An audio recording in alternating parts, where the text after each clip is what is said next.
Okay, Rhonda Merwin, I'm going to throw you under the bus before we even get started because we wanted to talk about perfectionism. And the last thing you said is, and Diana, if this is really bad, do I have permission to do it over? I didn't get it recorded, but I just want to repeat it here that even those folks that are studying, researching perfectionism, experts in perfectionism, struggle with perfectionism themselves sometimes. And I can relate to that as well. My perfectionist actually came out in preparing for this interview with you. Do you want to say how, Diana? Well, in two ways. One is I'm more flexible with it. So the way in which I was more flexible with it was just trusting that I've talked to you before. And last time I was way over prepared and I didn't actually reference a whole lot of my notes, and it just went really well because you're so easy to talk to and you're so engaging, and I can just let you take some of the reins of this. So part of it was my perfectionist showed up saying, I need to prepare more. I need to go back and read Act for Anorexia for the 25th time and like look at my notes and my highlights. I was like, I don't need to do that.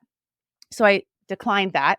But then another part of me did want to be, so the perfectionist did want me to prepare a little bit. So I listened to our old interview on my run this morning, and it was so good that I was feeling like I wasn't going to do as good enough a job.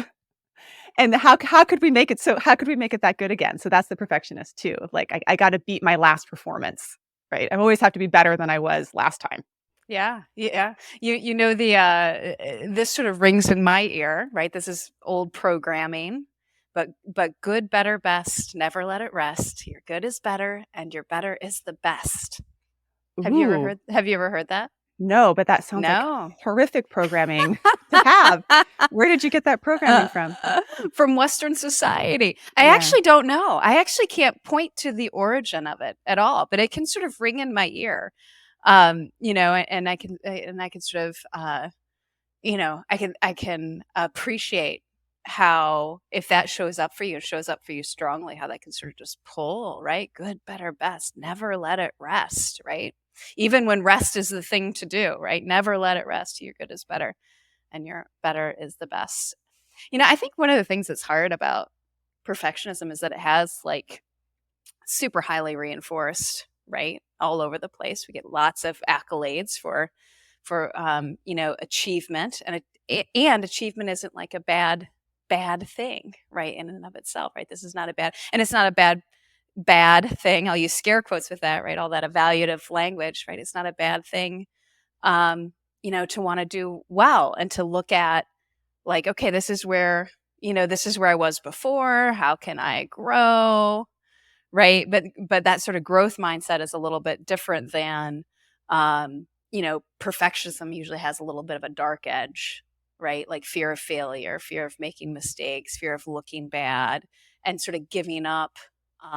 Like when it moves into that dark space, sort of giving up our own needs or what would be sort of best, and not even tracking like where are the diminishing returns here, right? Where am I like um giving more to this without there actually being a benefit to myself or to other people or to the performance or to anything, right? Sort of the inability to even kind of track that. So there's all these sort of dark edges that kind of get in there. And I think one of the challenges is how do we sort of pull that apart? Where like, okay, this is more adaptive striving, growth edge kind of stuff versus, okay, now it's moving into the space where it's more about perfectionistic persistence at the expense of all other things, and not really about and failure, right? The other piece is the fear of failure, or of making mistakes and things like that, and that's sort of driving that running to the finish line as fast as you can and running faster than you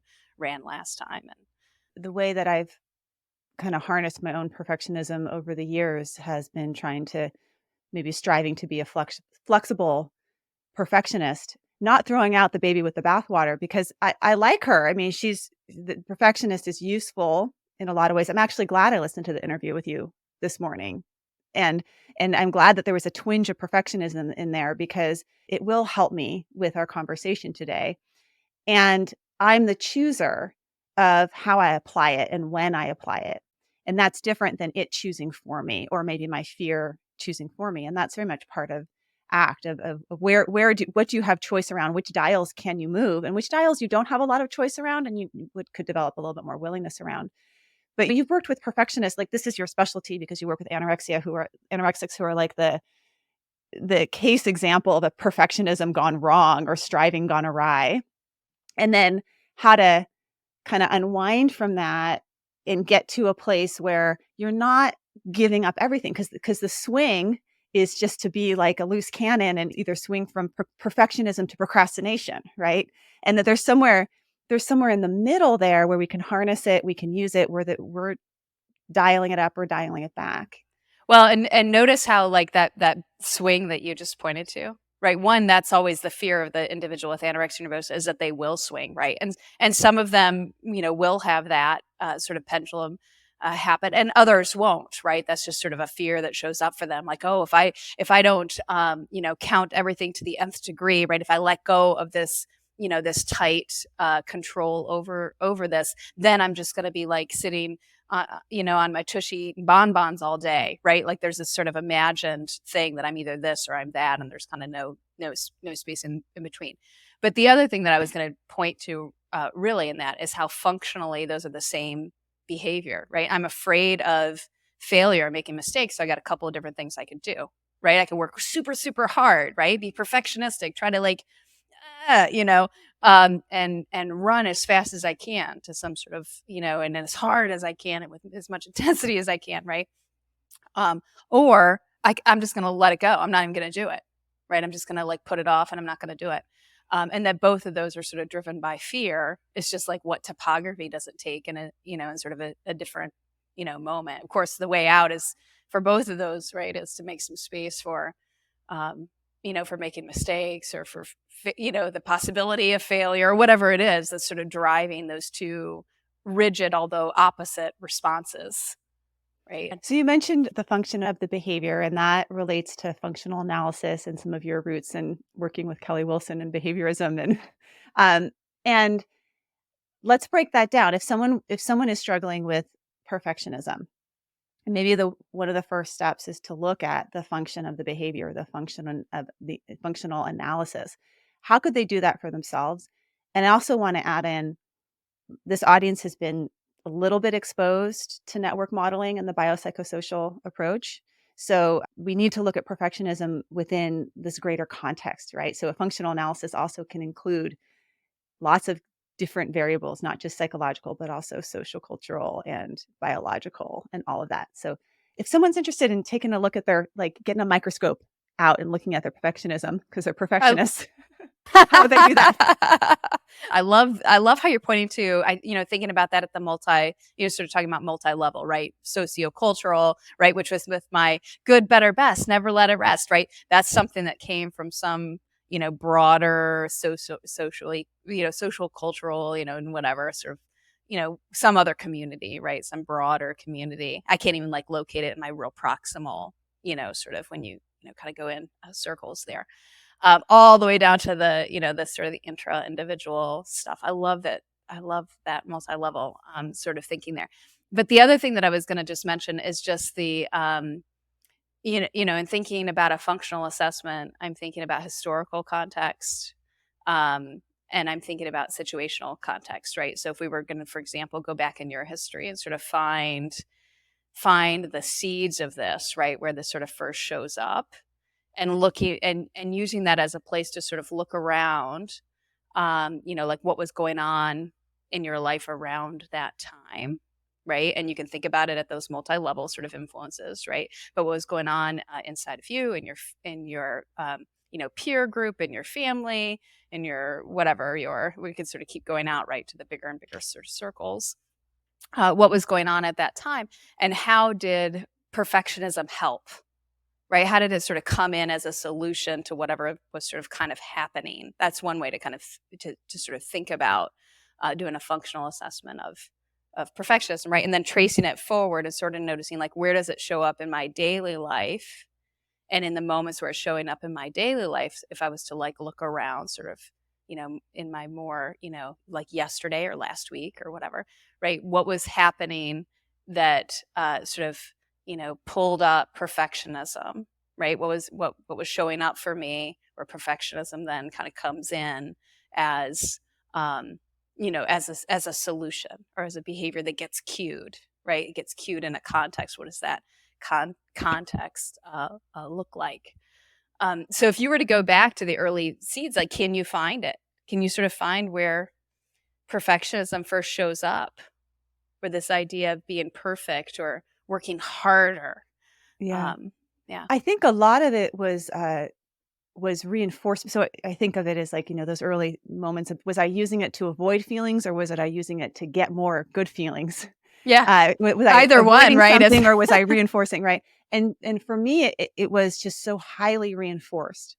I've talked about, I don't know if I shared it on this podcast, where I have a slight head tilt to the left. If you see me and when I'm talking, I'm always slightly tilted left. And if you look at pictures of me when I was a little girl, I have a slight head tilt to the left with a smile. And I am so certain that was behaviorally reinforced. Like, anytime I tilted my head and smiled, I probably got more of something, or I got sure. a good girl, or I got a so I definitely grew up in an environment that, rewarded perfectionistic behavior. I went to schools that rewarded perfectionistic behavior. I was the good girl, I was the teacher's pet, I was all those things, and it felt really good to do that. So you're pointing to like what it gave you, right? Which is a big thing. And if we just like pinged back to anorexia for a moment, right? That's one of the things that makes anorexia pretty unique, and that they're channeling their perfectionism into eating and to weight and those kinds of things, uh, along with lots of other sort of perfectionistic striving that's usually happening. And part of what is so whatever compelling about it is that there is a sense of mastery and pride and all these sort of they get a lot of things right in terms of how feel good things, at least initially until people start to get worried and those kind of things. But and even then they're still carrying their internal experience of mastery and pride, even as other people are sort of giving them other feedback.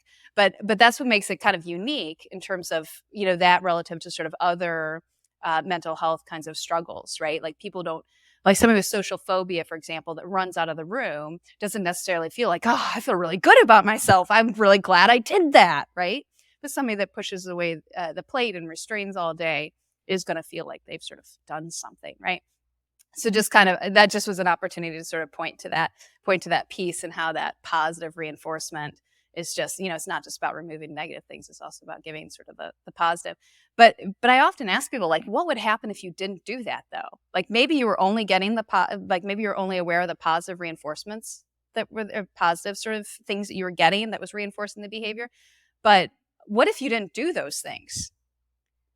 Right. Right, that would So be yeah. uncomfortable, right? That's where that would show up. That's where it's uncomfortable, and that's where, even as you were talking, I was starting to think about, well, yeah, there was also this other component where I could hang my hat on my accomplishments, and that was an easy escape from some of the other stuff that was going on in terms of feeling uncertain about who I was, or, just, gosh, just being a developing Right. teenager in the world, and feeling not part of, and I had a hard time with friendships or making friends. I always felt younger. So it was like an easy, but I kind of feel younger and kind of like I don't fit in, but the teacher loves me. Right. you know, Yeah. so I Right. can Yeah. remember, and I got an A on that test.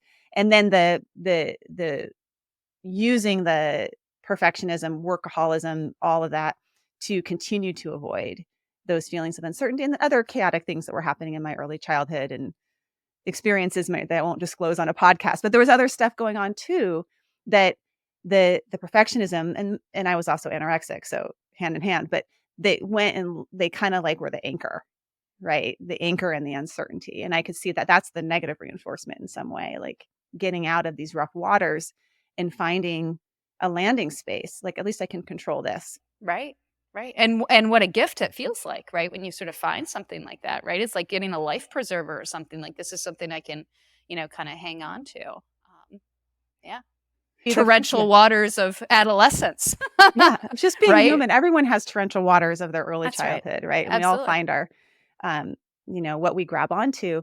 So for folks that are wanted to start with the functional analysis, it's looking at your history and saying, okay, how Where did does this this serve first me? Yeah, exactly. How did this serve me? Yeah, what purpose did it serve? Where did it first show up? And what was yeah, how did it help? Right? Because it was a helpful in some way, or otherwise it wouldn't have persisted. right? Okay, table Yeah. turn. Rhonda, how Yeah. about you? Oh. Not that you're a perfectionist, but, Well, but see, this is the thing, Diana, is that I would actually say, like, if somebody was to ask me, yeah. I would say, I don't feel like I am a perfectionist. I would really say you should have seen that look you gave me. Uh, Um, yeah, I do, you know, so this is what rings in my, so I said the good, better, best thing rings in my ear, but that rings in my ear at the sort of broad level. It doesn't feel super personal. The thing that does feel super personal, that I can sort of find it in my history, if I was to go back to childhood, is my mom saying, do something constructive. Right. So this was like, you need to do something constructive. Right. So we're laying in front of the TV. I grew up in a family with lots of kids, and we're like, in front of the TV, watching, I don't know, some, soap operas and crazy stuff. And like I'm thinking about after school, and I'm thinking about my mom kind of walking through this space, and not ill intended at all. Right. Just like, do something constructive. Let's do something constructive. Right. But that does ring in my ear. Right. I'm sitting down, I'm relaxing on a Saturday afternoon, and I'll think I should do something constructive. So it doesn't feel like, to me, it doesn't feel like perfect, right? And it's got to be just right or something. But I need to be working. I need to be working on something, right? yeah. Because So if I'm you not don't working have on something, yeah, the maybe it's not perfectionism, and mine has kind of evolved away from perfectionism too to a similar thing, which is productivity anxiety. yeah, I would say The that's anxiety that arrives if I'm not doing something constructive. Maybe you don't have anxiety, but just the need to be productive to have a worth or to have value, that there needs to be a product produced. And I think a lot of people really relate to that one, increasingly so. And it could be, and it feels like a step sibling of perfectionism. It has a similar function to it in terms of avoidance and control. Yeah, and to go back to your point about the flexibility you were describing in your own, like, when perfectionism shows up, and however it shows up, like being able to be flexible. It's the same thing with the work sort of drive, right? Can I in this moment check in and see, is this, how does this fit with what I need right now in terms of like my broader, physical, emotional state, and my personal values, right? Like if I responded to that urge to be productive every moment, would I spend all the time I spend with my daughter, or would I be like out going, oh no, dear, I have to work on this paper first, right? And so being able to sort of notice when that shows up, when it gets cued, and being able to sort of choose, based on values in sort of a flexible way, right? So, functional analysis in the present, I'm curious when that shows up for you, the productivity, because when I think of Rhonda Merwin, I think of one of the most productive people that I know. You're coming in as president of the ACBS, right? Of the board. It's a true story. Mhm. You have chosen to work with probably the most difficult population to work with on the planet, which is high risk, anorexia, like the intractable. Nobody can treat this. You took this on as a research project. And you're writing books and you're seeing, I don't know if you're still seeing patients or not, but I've referred some to you or referred, and then you're a parent, right? So you have, there's obviously a degree of productivity that drives you. How do you, how do you navigate that? And does your mother's voice, do something constructive, still, you know, show up in your life? And what do you do when it does? Yeah. Yeah, I mean, I think oh gosh, well, it's I don't claim to have this kind of all figured out. I'll say that first.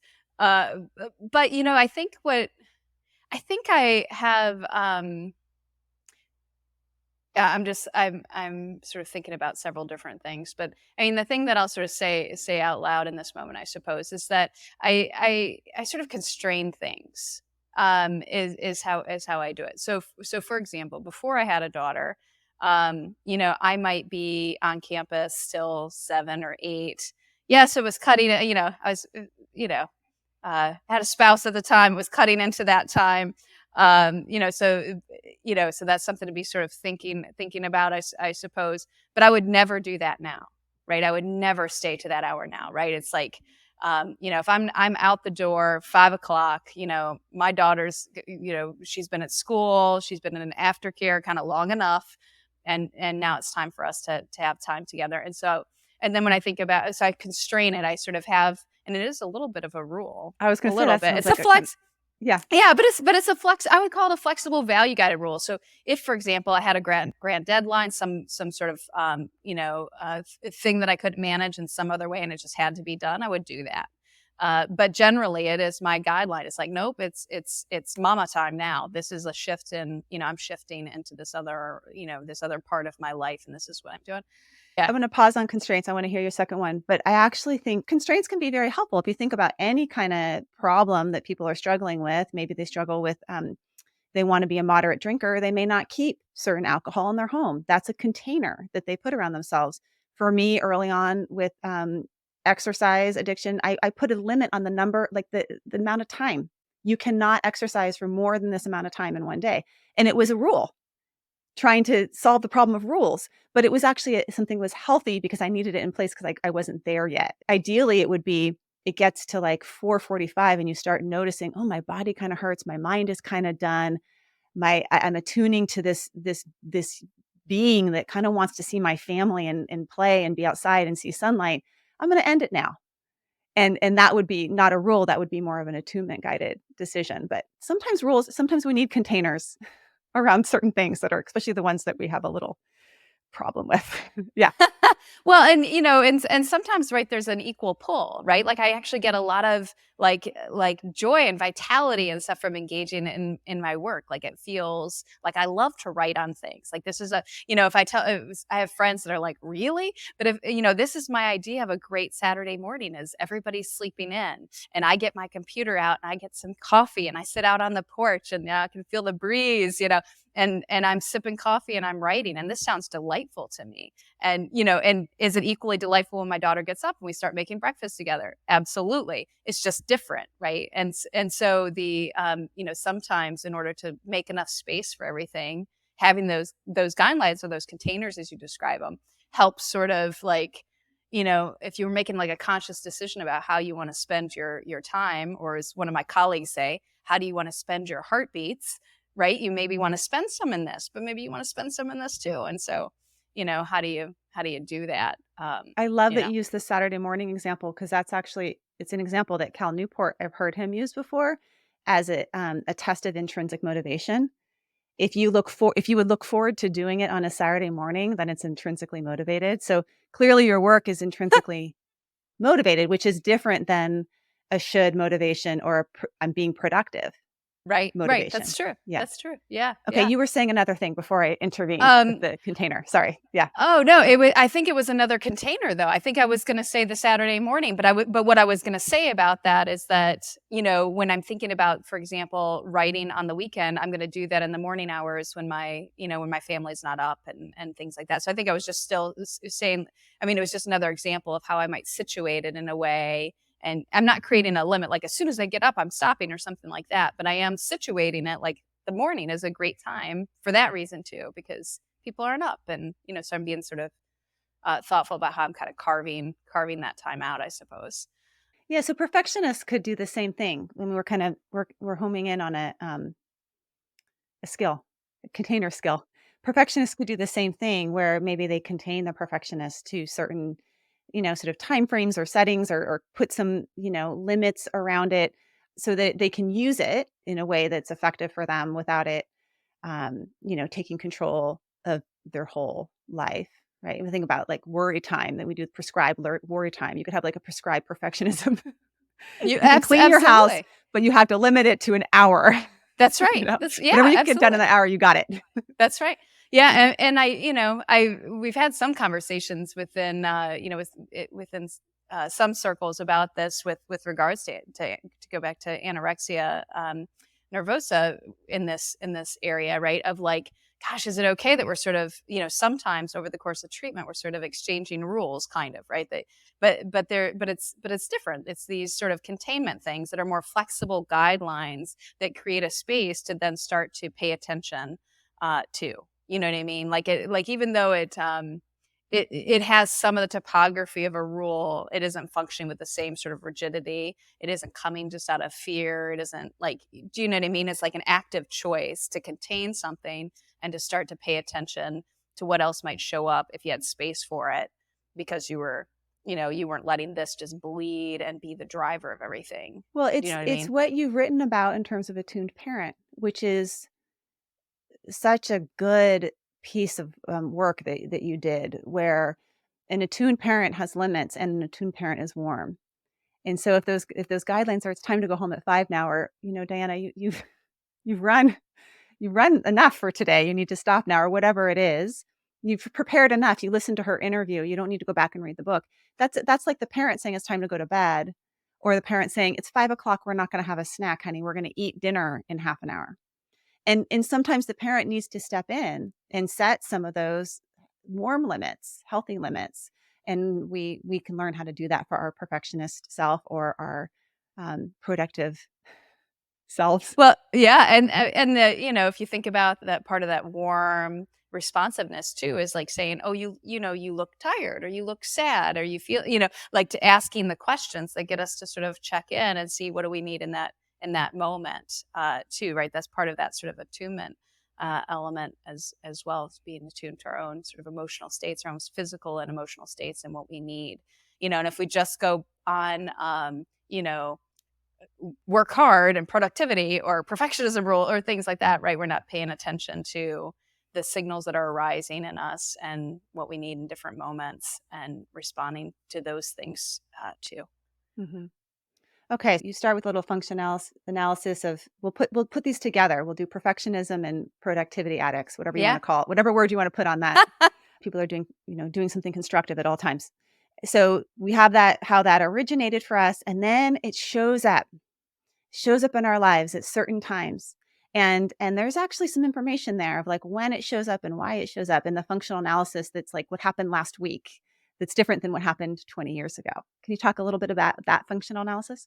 At the application level, it's not so different, right? Like if you're thinking about what happened 20 years ago, you're still going to sort of those moments in time and kind of looking around, right, to see what the relevant contextual variables are. And so in this case, you'd be doing the same thing, right? So I'm moving through my life and I have the thought like, oh, I need to do something productive, and I feel this sort of drive or this unease, and slowing down to look around to see like, is there something that has queued this up for me in this moment? I mean, it's kind of funny, right? Because with productivity, it's just sort of the lack of productivity. Oh, I've been relaxing, and paired with relaxing is um, it seems kind of obvious when we say a lack of productivity, but therefore like a lack of worth, or am I doing enough? Am I right? Am I contributing? Am I right? Some unease that comes with that, right? And then the drive to like get rid of, to manage, to do something. Also, for a Yeah. lot of folks, it's imagined competition. And what I mean by that is it's like for a number of my clients, I hear them, like, comparing themselves to and competing with some imagined avatar in their head of somebody that's getting ahead of them right now. Oh, okay. So Yeah. for some people, their productivity is driven by fear of what if someone else gets ahead of me, and if I'm not working until 6 o'clock, someone else is going to get that paper published before me. So there's sometimes some of that going too. So it could be that if I'm not doing anything, I feel guilty for not being productive. But there also could be folks, I need to run 10 times faster so that I can keep up with some imaginary person that's ahead of me. Yeah. Well, in both cases, it's dis-ease or discomfort or anxiety, right? It could actually be a million different things, though, couldn't it? Like if we really think about it, right? If people sort of slow down and say, "What is this about for me? This need to be productive or this need to be perfect? Is it fear of rejection? Is it fear of being left behind? Is it fear of like looking bad? Is it fear of like not having sufficient worth or contribution to this world? Is it, it could be sort of a million different things. It's so individual and kind of personal. There'll be themes, right? Probably, because we're all humans and we have similar experiences, even if we're from very different places in the world and stuff. There's some similarities, but it's pretty individual. But and then to go back to your question though about like the functional assessment in the moment, like that's what it'd be though, right? It'd be slowing down to notice that this urge is showing up, right? And to be able to notice what it's connected or cued by, right? And it could be, like you said, this sort of thought pops in their head and, oh gosh, I'm not, I'm not keeping up. The evaluations just went out. We got to do our annual reviews. And what if, Jane is 5 more publications than me or whatever, right? It could be that. But it could be kind of almost anything else too, couldn't it? Like if we Yeah. really think What are yours? Do you have some that, because I definitely have some that drive that my that cue it up. productivity. Yeah. Yeah, I mean, for me, it was actually really just the first one I said. That was really sort of coming from more my sort of self, whatever. It's just that, that you need to make a contribution to this world. That's like it's good to work. It's good to be constructive. Therefore, it's bad to be the other things, right? To be lazy, to yeah, not contribute, to da da da da. And it would be in that space of, am I relaxing? It's hard for me to tell sometimes, right? So if I'm relaxing, it'd be hard for me to know in a moment, should I stay here or should I get up and start cleaning the house, right? And it's because cleaning the house is good and relaxing, it lives a little too close to lazy. Do you see what I mean? But it's not always it's not the, so I might feel compelled like that. And I have to ask myself, like, is this the time to be getting up and cleaning the house or writing a paper or doing whatever, right? Or is this a time to sort of stay where I am? I'm not sure if I'm answering your question, but that's the best I can, as far as I can describe my experience of it. Um, my husband will say to me, "You need to just sit down." Like he'll say that, but I don't always want to sit down either, right? Like that intrinsic thing is there too, so it's pretty hard to parse some of those things for people. Like is my perfectionism or is my working now value guided, or is it driven by avoidance, control, some rules, some should, some ought? I think it gets hard to parse Yeah. sometimes. So that's the really good question, because sometimes the same exact behavior can be values guided or could be driven by rules. And on the outside, it looks the same. She's cleaning the house, but the motivation behind it is very different. And I would say for folks that struggle with restrictive eating, like, am I choosing the sort of meal that looks healthier because it actually makes me feel better to eat this way, or am I choosing it because it's a rule? And that definitely is like in the later parts of recovery where it gets kind of cloudy. Like, I don't know, this used to be a rule of mine, but I really do like whole wheat bread or whatever it is. I can't tell. And so attunement Yeah, is we're back is to that, attunement. yeah, back to attunement. How do we do that? How do we develop attunement? I mean, I think it starts with checking in, like, a lot, right? Like that we need a lot of practice in terms of like checking in, and not just being on autopilot, right? Because if you just go on autopilot, we're going to go with our past learning, we're going to go with our dominant responses, things like that. We're just going to sort of just do. But slowing down to just check in, I'll tell people, like, just take 5 breaths on purpose. Just stop and take 5 breaths with full intention and just check in with yourself, like, and the questions I invite them to ask is like, what am I thinking, right? What are sort of the thoughts that are kind of swirling around in my head, because we don't always notice them. We just sort of, follow them like a script or something. So what are what thoughts am I having? What feelings do I notice? And then the next question that's really about attunement is, what do I need? Like, is there communication in how I'm feeling right now that has anything to say about what I need? And that could be a physical need, that could be an emotional need. But I just try to get people to just check in, like, a lot, and then they get really good at it, right? They come to know themselves, and they come to know the situations that generate certain emotional states, and that's very informative. Like, oh, I tend to feel this when this is happening, um and then they can kind of organize their lives in new ways. Yeah. Well, it makes me think of some of the research on intuition and how intuition is really pattern recognition. So, if you go into the ER, the ER doctor will be able to have a strong intuition as to, like, this wound is going to kill this person, or this wound, they're going to be all right. Like, they could tell you right then, probably pretty quickly, because they've had many, many people come in over time where they've had to take in this information and make this decision. And what happens when you rely on perfectionism or you rely on productivity is that you're going straight for the rule, and you're bypassing that experience that you can learn from to develop patterns from to then develop intuition from. So for a lot of people, when they're starting out with this, they say they've been perfectionists and they just had rules deciding all sorts of things: what time they wake up in the morning, what time they go to bed at night, how long they work for, how long they exercise for, what clothes they wear. They don't even know what clothes they like, right?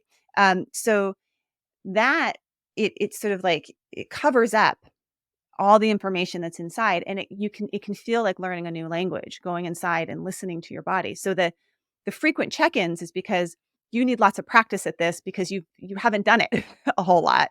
You've just been overriding your body and stuck in your head and letting your head run the show. And so there is that, like, it's like intuitive eating. Expecting someone with anorexia or rigid eating to be able just to practice intuitive eating is ridiculous. Of course, they're not going to be able to practice intuitive eating for lots of different reasons. We have to kind of start small and build up. Yeah, well, and you know, they've been using, yeah, the stuff in their head, and also all the messaging, right, that's coming from all the other external sources about what they should like, what they shouldn't like, how much they should eat, when they should go to sleep, and all that kind of stuff, right? Which then becomes those internalized sort of rules. But if you're using other people's information or sort of societal information, yeah, you're not growing your own sense of like, I feel, I want, I like. I mean, we may have talked about this last time, but I just think about it even, when you're working with somebody with anorexia nervosa, for example, or with a history of that, how you're doing like sometimes you're doing some work on just preferencing, like do you like red or green? You know what I mean? Like just learning to say, I like this, I like that, right? Just like to speak from the I, and to have one's own opinions, and to be able to sort of say them out loud, and sometimes even with conviction, right? Like I like this, and that's scary, right? For someone that is like feeling like they need to be perfect and meet expectations and map Yeah, or on wants to know first, well, exactly. which one do you like better, Rhonda? Right, Then I'll tell right. you. I think she likes green based on what she's wearing. So I like green. Yeah, I exactly, mean, you're right? just a reader of the room, reader of what everyone else wants from you. And so you haven't gotten to you're really I mean, some folks are really good readers of all of that. And then they're not great readers of what they want. And it can feel like a wilderness in there. I don't know. I have no clue. I don't know what I like. Um, yeah. And so what a job then to get to your personal values from that space, right? Because you have to be able to kind of cue it, to know what like moves you too, right? What feels vital and meaningful and things like that. So there's a whole piece of work to tune into your own emotions, and then also, kind of building from that some sense of like, oh, I can connect up to that's meaningful to me, that feels vital, that feels important, that feels moving. And I want to move towards that, and not just away from failure or mistakes or looking bad or rejection or whatever the things are that are sort of scary.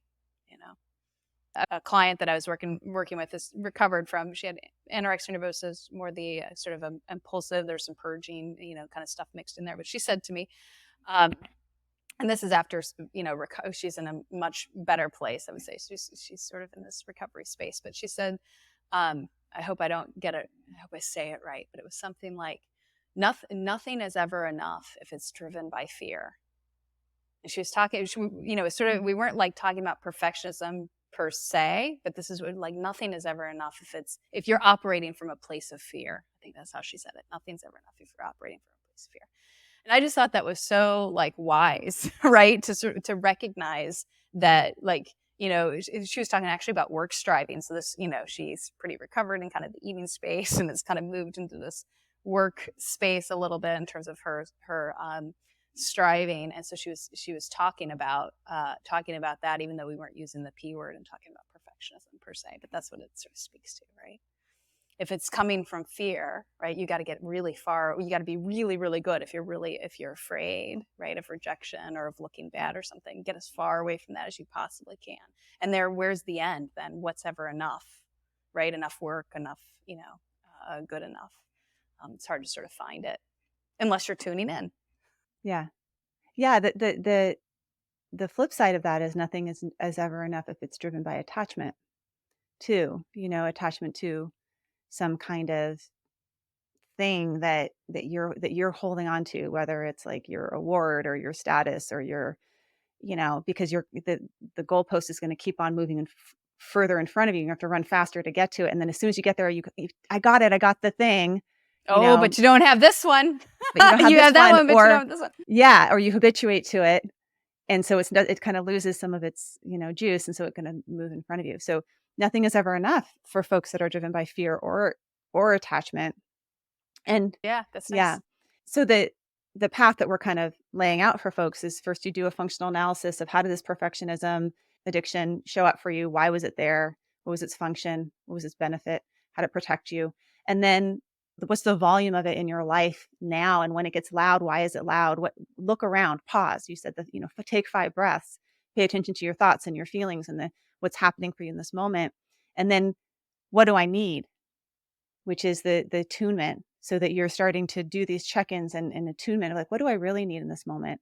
And if I'm driven by fear and driven by attachment, what actually what actually do I want to be driven by?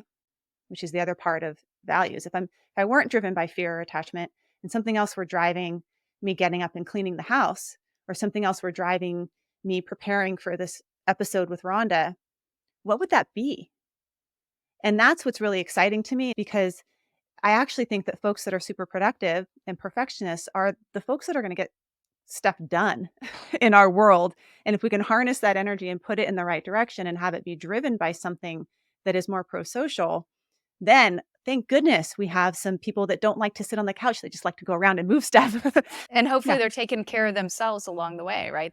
They're pausing, they're noticing when they need a break, they're noticing when they need to recenter or reground. Um, you know, that they're paying attention and they're not just kind of forsaking themselves for the, because they'll burn out then, right? Too. Well, yeah. Yeah. And it's often, even if you are driven by values-based motivations, that in itself, I mean, I think some of the most burned out people are the people that are, the social workers and the climate activists and the people that are working on racial trauma, because they see the immensity of the problems, and their drive is so big, their motivation is so big to make a change. You're kind of laying out the a little bit of a formula here, right? Like, so I'm noticing where this showed up for me. I'm noticing the purpose it serves, the function it serves. I'm noticing the kinds of things that cue it up for me in the now, and then I'm making a choice based on my personal values. And as I'm making that choice and moving into those spaces, I'm staying. I was just going to say I'm sort of staying connected to myself and cueing in throughout that process to know, like, if I need a break, if I need to change my focus, if I, like what it is that I sort of need, kind of along the way. So I was almost kind of moving that need thing sort of downstream a little bit. It feels like it's something that after you check in with your values and kind of orient that you're staying connected, to that sort of along the way as you're taking actions. Is that making sense? Yeah. Are you Yeah. following me? I call that one eye in, one eye out, where with your eyes open, you can still turn an eye in and be like, how am I doing in Oh, here? And ah, what do I need? nice. And how's this, how's my inner world?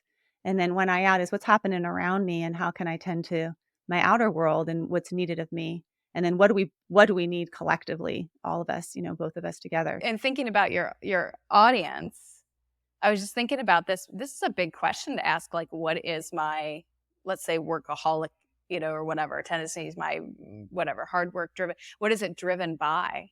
That can be a big question. And sometimes it can sort of open up a space where people like change careers or change. They sort of realize what was driving their actions, and sometimes they pivot in particular ways. I don't know if that will happen for folks that are listening, but sometimes that does. Yeah. It's a scary question to ask in some ways. Yeah, I've had that experience multiple times in my life, and have had big life changes that I've made by asking that question. Like, my drive has gotten so big, and I've found myself in positions where I'm like, I don't want to be here. And I'm just I've just been on autopilot drive, you know? And asking that question goes to also that if I were to let go of this thing that I'm so driven for, what would I feel that I'm avoiding? But also, if I let go, then my hands are free to go to use towards something else. Like you mentioned, like if I'm not at work, then I could be at home with my daughter. And that's an important thing for me too. So there's the free fall, but then there's the freedom that results from that free fall to be able to redirect your energy somewhere Oh, absolutely. else, Yeah. Yeah. which can be really good. Yeah. It's such a cliche thing to say. It's another one of these little things that might ring in someone's ear. But this sort of thing where at the end of your life and you sort of looking back at your life, nobody's going to be on their deathbed and say that they wish they spent more time at work. You've heard the saying, right? Nobody's going to be on their deathbed and wish they spent more time at work. Um, yeah, just thinking about, yeah, these are just big questions, right? How we spend our time. Yeah. Well, but I would say some people, and I would put you in this boat, I would hope, would look back on their life and say, "I'm so glad that I spent that time at work." Yeah, Because which I think is, all the lives that you've saved. I mean, I'm gonna just say, like, Rhonda, you because I have the history that I have and I've worked with the population that I've worked with, I have a spot for the folks that didn't make it out of anorexia, or the folks that are still in there suffering. And you those are the people that you took on and you've changed their lives. And so I'm glad that you spent that time at work and that your mom said there's something constructive that you could be doing. Thank goodness. So it isn't, maybe it isn't as easy of an answer to just say, you at the end of your life, you're going to wish you spent more time with your family. Because for some of us at the end of our life, we're going to be very grateful that we did spend our time doing some values-based things. yeah. I mean, there's lots of things to care about in this world. That's a good thing. Yeah. I mean, there's lots of things that sort of, yeah, that bring meaning and vitality and that are, yeah. Thank you for saying that, what you just said, because that is very moving. Yeah, well, I feel very moved. I mean, I barely know you, but I just know a little bit about the work that you've done, and also when you think about the work that you do that informs all the clinicians that read your book, or that, take the program that you've developed and apply it to their treatment program, it spreads. It's like there's a wide spread of the work that you do. And I think sometimes when you're in research, you don't get to see that as much because you're writing the grants and you're doing, and you know it, but I mean, but it does reach many, many lives. And then it reaches the lives of the people that, you know, that are receiving the treatment, like their family members and all of that. So I feel that way about many of the folks that are leaders in the ACT community, like, Kelly Wilson and Steve Hayes, and just how the commitments that they've made in their life and the sacrifices they've made have served lots and lots of people. Yeah. Yeah. Well, and I think that part of what we get caught up on too, and then I think this happens sort of broadly in doing values work, is like, how do we define things? What I mean is, like, if I think about, I would say a personal value of mine is connection. I would say that that's super important to me, to be present, to be connected to other humans, connected to, I would say also to, there's something that sort of speaks to me around connection to the earth and some of those elements as well, right? And we can talk about this more. But the part that I was going to sort of point to is that so work could be part of that too, right? Like doing the work that you do could be serving a value of connection, just like going and making breakfast with my daughter is serving a value of connection, right? Of like caring about other humans and, what that looks like and how you do that and the actions that you take that serve that value can look sort of different in different moments. Yeah, which goes back to function. Yeah, it So does. what's the function of your work? That's Is it right. to That's stay right. busy, or is your function of work to connect, if that's your value, and bringing your values to whatever domain you're in changes the function of your action. And that, Absolutely. like, maybe we're so tripped up on what the action is, we don't take the time to look at the function of the perfectionism or whatever. Yeah. Yeah. Well, and it's probably discriminated in part by like the rigidity element, right? Like, we were talking about containments, but again, those are flexible containments, right? But this, like, let's just use work. I must work. I have to work. I can't not work, right? When it starts to feel, when it's sort of, I can't listen to what I need in this moment. I must keep working, right? It's probably serving a different function, right? It's probably under aversive stimulus control. It's not just about moving, in a positive, like towards something that you care about or that's meaningful, that's intrinsically motivating or something like that, right? If it feels like I have to. So I often teach people that as a discrimination of like the motivation of your own behavior. Like, does it feel rigid and constraining? Like you have to, you must, you couldn't not do it in this moment? Or does it feel like an active, freely flexible choice? Right. I So if choose it this. feels rigid, like we can't not do it, what do we do with that? If we've discriminated that, we're like, yeah, it feels rigid. Now what do I do? Well, that's a red flag for. I mean, if we think about it as being, I don't know if we want to use this behavioral language, but versus stimulus control, right? There's a lion, tiger, or bear around. If behavior sort of narrows down and gets really rigid, and so I want to know what that lion, tiger, or bear is, right? I want to slow down and kind of check. Again, we're checking in, but we're checking in to see what am I afraid of right now? You know what it, or Hey, let's do what this is driving it? experientially. Do it Yeah. do it with me because people will get it better. Do it with me. Something say like something I'm rigid around. But are you Yeah. feeling rigid right now? I always have something I'm rigid around. Yeah. Don't you? Doesn't everyone? Oh no. Yes. I don't feel rigid with you at all. Actually, I feel a little bit maybe I'm too loose with this whole interview. Are people going to think, where are these people coming from? There is a bit of me that's like, I have to remind people that Rhonda Merwin is like such a kick-ass psychologist.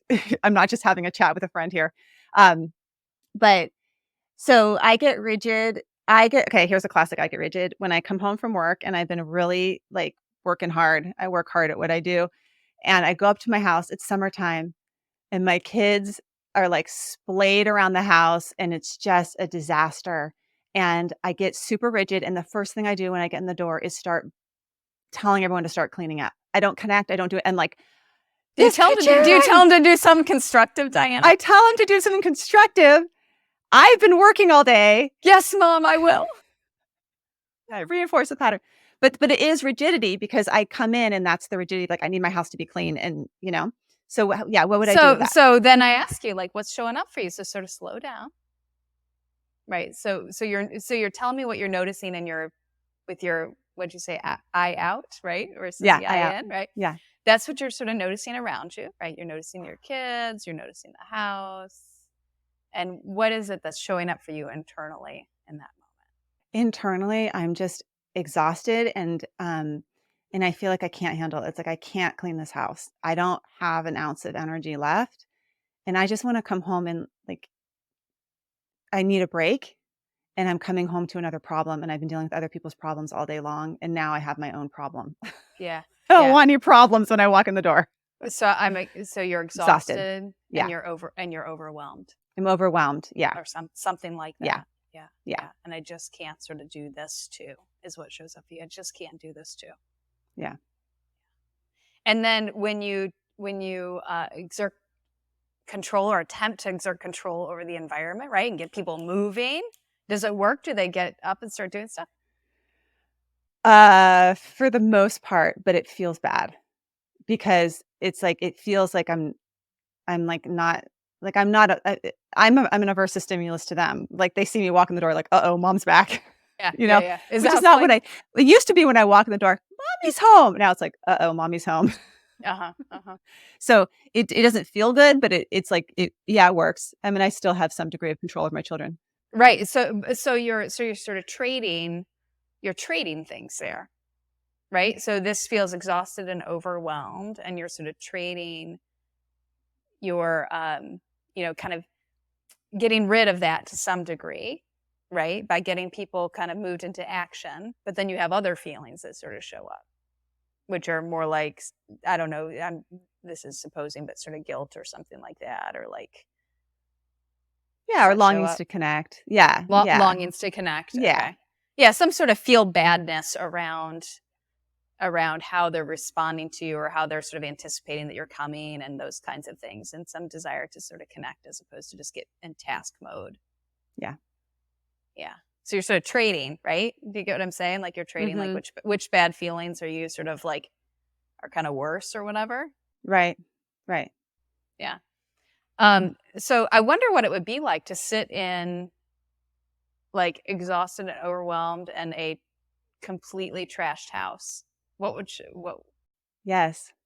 I that'd be like? it I've tried it because I I am more flexible than I appear, but I have um I've gone in there and be like I'm making a commitment to live my values out of wanting to connect with my kids, and so gone into the space with like the wrappers and the soda cans and the socks and sat down with them in the beanbag. I love this. It's so painful. Yeah. How was your day? And actually, at the end of the day, I do feel at the end of the day, literally at the end of the day, I feel better about having done that than I do at the end of the day when I enforce the clean house, but in the moment, it feels worse, which is the classic, right? In the moment, it often feels worse to go towards that discomfort. Yeah. Yeah. Yeah. And it feels so it feels worse. Exhausted and overwhelmed are right here for a second. How does it Mhm. feel when you're sitting amongst soda cans and things? Like what is that feeling that's sort of worse? Soda cans and smelly socks. Yeah. Well, I have 2 boys. Rhonda, you have 1 girl. I have 2 boys, Uh-huh. 1 a teenager. It just feels it does feel a little chaotic for me. So I'm very Feels chaotic. influenced by my external environment, as evidenced by my therapy cave. I feel calmer when the world around me is beautiful and calm. And so it does dysregulate me a little bit. Like I'm like, "Ooh, I don't like being in this space." And I will say one thing that regulates me is being close with my kids. Yeah. So sitting next to my little one and, like, them giving me a little hug or being with them is a source. So it's both and. It's both I feel dysregulated by this environment, but I Yeah. can if I can do some attentional shifting, which we know, like mindful attentional shifting to shift my attention to being with my Yeah. children and that good feeling, it does help me tolerate the, Yeah. smelliness of it all. Yeah. Well, and I even like, my mind's going all over the place because I'm thinking about um, like soda cans dancing and dirty socks and like sort of this becoming an environment that you can like, I don't know, feel flexible in even. Yeah. Um, and I also appreciate like why that desire to have it sort of be more beautiful and that kind of thing. Yeah, and I have to say soda can this is sparkling water. So just for folks, I'm not feeding my kids sodas, but they're cans of LaCroix. They're not Yeah. drinking Pepsi all day. Okay, sorry. Yeah. Just have to give that note. Could you imagine doing that though? Could you imagine almost like introducing a little playfulness into your own experience of that space or no? Yeah, no, I I'm could. not sure what that would look like. If I had the intention going in to be playful, and this is what I know about values in myself, and also this is where my perfectionist can be beneficial, is because if I intend, okay, today I'm gonna go in and I'm gonna bring play into this experience, I do think I can do it. I do. And I think for a lot of us, it's the pause with the intention that helps that Oh, helps the action. absolutely. And so it's almost like I've been doing this practice of from my office to my because my little office is just down the stairs from my house. And I've been doing this practice of walking the stairs so that I want to walk the stairs with the values that I want to walk in the door with. And so I've been trying to be like, okay, I'm going to walk the stairs gently. I'm going to walk the stairs playfully. I'm going to walk the stairs mindfully or, whatever it is, because those transitions have always been they're very hard for me. And I think that's part of my own rigidity. I have a hard time transitioning from different roles in my life. And so I could commit to playfulness within the it is called the playroom where they often are residing. So I could be more playful in the playroom. Or even see the beauty in the LaCroix can. Yeah. I bet the light hits it just right sometimes. Well, I could crack one open from their little mini fridge that I got them. Crack out a LaCroix and, yeah, sit on the beanbag and be playful with it all. Yeah. That's good. Yeah. Thank Yeah. you, Rhonda. Yeah. Good little role play there. But just thinking about, yeah, the, like, what a wonderful signal, like, you're so clear on, like, "Oh, I can feel this rigidity sort of show up." I mean, it's a very clear, like, little signal. I think sometimes we miss those. So coming to know ourselves and to know, like, "Oh, here's a place where I'm clamped down, and I can sort of feel that, and I can notice that." That's the first step, right? And then the second step is, what is it that's driving this rigidity? What are the feelings that are showing up for me? And then how can I, yeah, relate to them differently and orient to my values and things like that. But just in terms of thinking about the listeners, if there's able, if this is something they haven't done, looking for places where they feel that sort of narrowing, and using that as a red flag makes it sound like a little bit too disastrous or something. But A it's a flare. mark. It's a It's a flare. flare. Yeah, it's Someone a shot up a flare. flare, like, Yeah. "Pay attention to this." Yeah. Yep. Yep. Mhm. And then that's a perfect time to breathe and to kind of check in and see what's kind of driving that, a little functional assessment, right? And we've been talking on this podcast about variation, selection, and retention. So what you just did with me also has a good example of that. of where you were trying to introduce some variation there. Like, try it out, and then Yeah. you could, if it works, you could select that. If it does, help you, and then how could you retain that playfulness upon entry, and then that could be like the new way of entering. I enter playfully, and then after we play a little bit, we clean up the house, right? This has to happen. Yeah. I hope, well, and it's interesting, right? Because there's so many different like uh paths that, there's so many different sort of ways to I mean, th- this is something that Kelly would talk about quite a bit, right? Is that we've been so focused on reducing. He'd always talk about snake phobia. Yeah, I was trying to think of another example, but how like elicitation, arousal, avoidances are at high strength. Those behaviors are at high strength, and exposure-based interventions are about sort of decreasing, or we've been very focused on decreasing those, right? In traditional CBT, right? Decreasing arousal and avoidance and that kind of thing, right? Getting people interacting with snakes and, habituating has been sort of the target, things like that.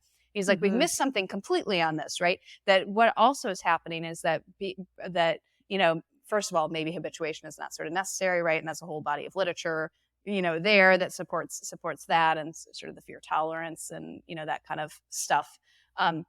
But also this idea that we're trying to broaden out behavioral repertoires, that we're not just trying to like reduce particular responses, such as Thank telling you. the kids to get onto something, but rather to broaden out repertoires. So we have lots of different, actions that we can take. We're flexible to sort of choose lots of different responses and in kind of a given moment. So here we were talking about playful. I also mentioned the just very quickly, but it is kind of playful, but it also is about beauty. Like, is there actually beauty in a LaCroix can? I mean, I Mm. think there are these kind of I mean, I don't have any around me, so I can't look at them, but aren't they Hmm. like pretty colors and things like that? Like, I know that's not the beauty Well, of the natural where world, I would find but beauty? I would find beauty in my kids. I find my kids ah, beautiful. Children are just ah, beautiful, aren't they? Like their little yes, hands and right. arms, and I could Of just course. look at my kid's arm. Yeah, yeah, Serious, it's like, "It's absolutely, so right? cute." There Yeah, actually is beauty here, yeah. right? Oh, And it I'm totally is, yeah. not trying to change your mind about it, right? But rather sort of broadening out a thing that wants to quickly put things in a beautiful versus ugly box, right? Like this is ugly and you know what I mean, like dirty and whatever, versus this is sort of clean and kind of, so sort of disrupting that response. But the other thing that's totally different that would be another expansion of the behavioral repertoire is to say, guys, I feel so exhausted and overwhelmed, right? And not that you're trying to sort of pass these things, have your kids take care of you or something. That's not what I mean. But to be able to just sort of express, like, this is what I'm feeling. I'm feeling this way, as opposed to, why are these socks here? And can't we get these picked up? And I don't understand why this is always like this, but to say, like, I feel really exhausted, overwhelmed. And it would be so helpful if we could just kind of clear the space. Can we sort of do this together? Right. And so that might be close to what you're doing. It might be very different. I don't know. But I'm just thinking about like there's lots of ways to sort of broaden out a behavioral repertoire, you know. Right. Um, Yeah, I mean, we could think about that for folks that have a similar problem at work where they feel like they're taking on so many projects to the point where they just start to lose it and get angry at all their coworkers, for rather than coming in and saying, "You know what? I could use some help here. I feel like I have way too much on my plate. Can someone take some of this load?" I often think the perfectionist and people that are overly productive don't think of that as an avenue just to state their problem out loud, state what they're experiencing out loud, and then receive some help potentially to carry the load with them. yeah, they may not think of it, but they also might be afraid to do it, right? Because what a um, you know admission of humanity, right? I'm human. I can't do all of this, right? Like it's a very it can be scary because you look sort of fallible or right, but really what you look is human, and all humans have limits and we all need help, but it can be really scary to ask for, I think. Good. Okay, I will, I'll boil down some of the nuggets and tips from what we said today, and I'll put it in after we're done talking so people can have a few things to try out because there's a lot in there, and it could be helpful for people to kinda get them bullet pointed. How could I try this out in my life? But I wanna ask you, so here we are at the end of the interview. Do you wanna re-record? Or are you feeling like it was okay? It was messy enough and it was good enough, and yeah, how's your perfectionist doing with all I this? think I think it's good enough, but I should have worked harder to prepare so that I would Yeah, that actually is where my mind would go. Like, oh, well, I could have worked harder on, Yeah. some sort of preparation. But I feel like, you go where you go and it's okay. Right? I interviewed Kate Johnson, who wrote the book Radical Friendship, and she said there's many definitions of preparation. And sometimes we think that being prepared is, reading all this stuff or outlining our thoughts or making sure we have the answers to the question. Sometimes preparation, Rhonda, is your lifetime of experience of doing this work. So you have done a lot of work to prepare by sitting with a lot of clients and sitting with a lot of supervisees and watching a lot of videos, rating other people's therapy sessions to know how to do an interaction with me. And just to do that intuitively from the pattern recognition of your own personal experience that you had intuitive senses to go to certain places. And that was your preparation. And sometimes preparation is just to get quiet a little bit, you know, before, meeting with someone. Preparation doesn't always have to have the right answer on a piece of paper somewhere. Because the way that I ask questions these days is that I'll give you those questions that I would have given you to prepare, and I won't ask any of them, and then you'll be screwed. So you are prepared. Yeah. Well, and let me say the thing that I don't know if you always do this or if you just did it at the front of ours. I don't think you actually recorded it, but when you said the Uh-huh. little values thing, that little value centering that you did at the very Yeah. beginning, that Yeah. was lovely, and I really appreciated it. So I just wanted to sort of say, I just think it's such a wonderful practice, right? And Yeah. I forget to do it, and so I'm so glad of that, to have that Yeah. reminder of like, oh wait, just slow down and remember why you're doing something first, Right. right? Like what it's Yeah. for. Yeah. Yeah. There's two components. So before I start something, whether it's starting my day or starting a meditation, I start with an intention. So what are my values? And then at the end is the dedication. So we close the practice or close the day with a dedication. Like, who is this dedicated to? And for me, in all of my podcasts, the people that I choose to come on, or it's no longer about like getting numbers or getting to some top of some chart for me in this world. I've left that behind, and now it's about really dedicated to who is it that we are helping with this.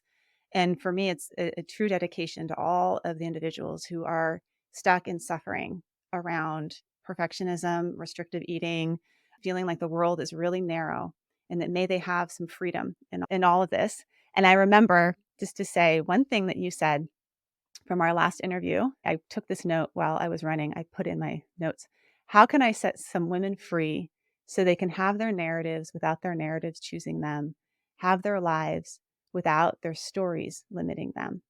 And this is dedicated to all those that struggle with that.